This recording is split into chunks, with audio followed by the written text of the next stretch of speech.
MLC కూడా ఆఖరికి ఈరోజు పోటీలను లేరు. మీరు ఎందుకు లేరు?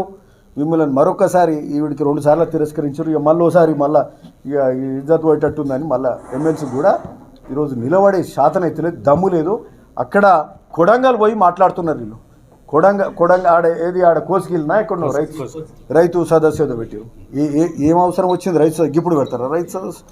వచ్చి మేము సంవత్సరం అయింది, అన్ని చదువుకొని అన్ని పనులు చేస్తున్నాం. ఒదిక్కు 22,000 కోట్లు దేశంలో ఎన్నడూ ఎప్పుడు కూడా ఎవరు చేయకుండొచ్చు. 2 లక్షల కోట్ల రుణమాఫీ ఎన్నడూ చేయలే, ఇంకా చేయబోరు కూడా. అట్లాంటి గొప్ప కార్యక్రమం చేసిన ముఖ్యమంత్రి నట్ట నువ్వు రిజైన్ చేస్తా అంటే ఇక మేము రిజైన్ చేసి గెలిస్తే ఇక నేను రాజకీయ సన్యాసం తీసుకుంటా. ఏమన్నా బుద్ధి జ్ఞానం ఉందా? నువ్వు 10 ఏళ్ళు కూడా నువ్వు రుణమాఫీ చేయలే, నువ్వు రిజైన్ చేసినావా?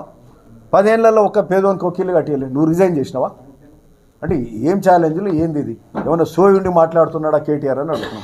పొద్దు ఒక రోడ్లెక్కి పనికి మళ్ళీ పని చేస్తున్నారు. ప్రతిపక్షం అనేది